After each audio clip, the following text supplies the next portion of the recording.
Yeah, yeah. God! Yeah. No wonder people just want to drive with you. Yeah, simplify. Oh my God. This is the True Factor with Scott Morrell.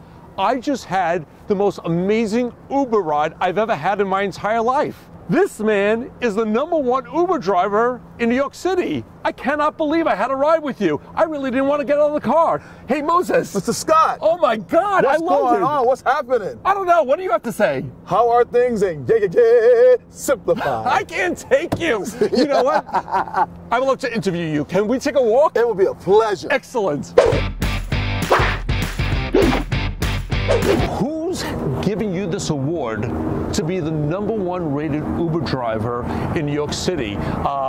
Is there an Emmy award ceremony in September like they do for television and movies? Do you get an Oscar, or do you get like a Camry car in gold, wrapped in ribbon, with an Uber sign? I mean, tell me what you get. Now, that's in Disney, but the reality is no. Okay, so how about a certificate where they roll up like the Old English? Just a simple phone call and said, Moses, I want you to be on the news because you represent our company. Okay. As one of the top Uber drivers. I got to speak to the Uber manager because I would like to see you have that award. I would like to see it in the car. I mean, you really deserve that. I got to tell you something. I didn't really want to get out of the car.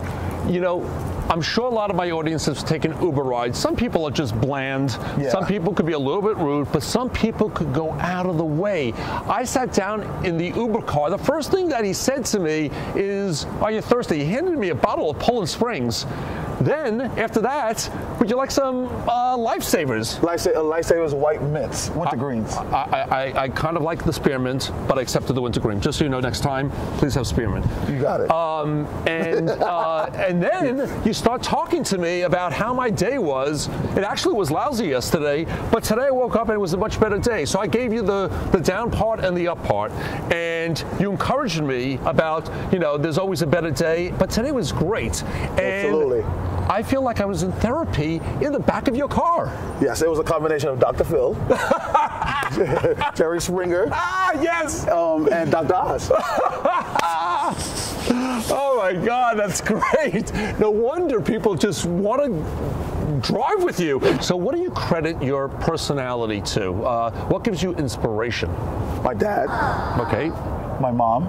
Okay. Anyone else? It's a combination of my dad with his hospitality and image, and coming from the military. Okay. My mother with her education background, and then the Bible. I put my Lord and Savior Jesus Christ first in everything I do. Jesus Christ is your Lord and Savior. Okay. Because sometimes I'm waking up in the morning, I don't want to do nothing. Right. But I want to be something for somebody. Well, that's fascinating. Yes. So you have a name Moses, right? Yes. So now I'm thinking about some religious aspects to your drive. First of all, when you look at the Queensboro Bridge and there's a lot of traffic, do you have the urge to take out a staff, go to the East River, split it like the Red Sea, and bypass the traffic? Did it ever come to you? Actually, I have the urge to make another lane on the bridge without them knowing. Okay, so God is going to create the other lane. Yes. That's unbelievable. I mean, you know, you have a name like Moses. Think about it. Okay, so you're really a miracle person and a miracle driver. Yeah. So tell me something that has happened interesting in the back of your car. Wow. Just interesting. That is not the norm. You Picked up a nurse. Okay. As I was about to take off, the boyfriend came, who I found out was abusive. Oh, hell no. Okay. They started arguing. She took out her mace. I called 911. Right. And after I called 911, I was done with 911, came around, pulled him out, started talking. He needed to leave. He started threatening me with a gun. Wow. Yeah. And so I got in to take off, trying to block him for the cops to come, but he got on the sidewalk, on the same side of the school. Right. He took off. Anything else that you could tell me? Just something anecdotal, something just a little bit funny. Okay, that was a little scary. Give me something a little bit funny. Wow. The funny was, I'm singing Rick Astley, Never Gonna Give You Up. Give you up, never gonna let you down. Love that song. It's Yes. 80s. We're dating ourselves. Yes, because they Okay. don't expect that from an Uber driver. No, definitely not. No, they expect the Uber driver is quiet, or have an attitude. Or maybe a Christmas carol during the season.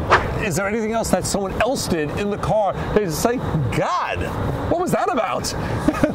Uber pool, Right, and two ladies who ended up exchanging numbers. right. Who I found out that they was lesbians.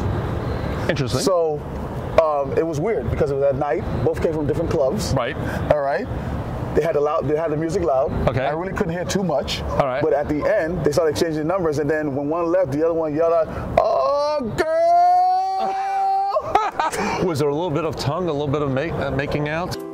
And that's the one. Come on, what It was a little bit too dark, but it was something going on. All right. Okay. See, Yes. that's what my audience wants to see. So listen, this is the truth factor, and obviously you're as open as can be, and we're just having a great time talking. Okay. Absolutely. We're getting real and raw. So tell me what you think is your truth, while the ferry is beeping their horn to go to 34th Street.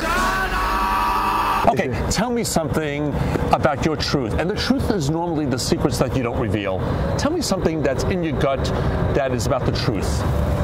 Wow, the truth. I don't ask easy questions. No, you don't. That was the biggest challenge out of all the questions you asked me. Okay. The truth is, What would inspire my audience about your truth? love covers the multitude of sin. Love never fails. And appreciate more the life of an attitude of watching people smile and bringing results. Do you think people are inherently good in this world? I would say I always see people. I see everybody as kings, priests, prophets, and I always see them as they're rolling out the red carpet. Is there any room for atheists?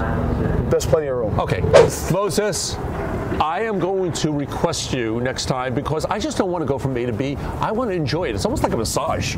So listen, you are It's a pleasure. the greatest, and I wish you the best of luck. And thank you so much for being on my show. Listen, for everyone out there, this is the Truth Factor. I'm Scott Morrell, your host, and I'll see you next time. Yeah. Simplified.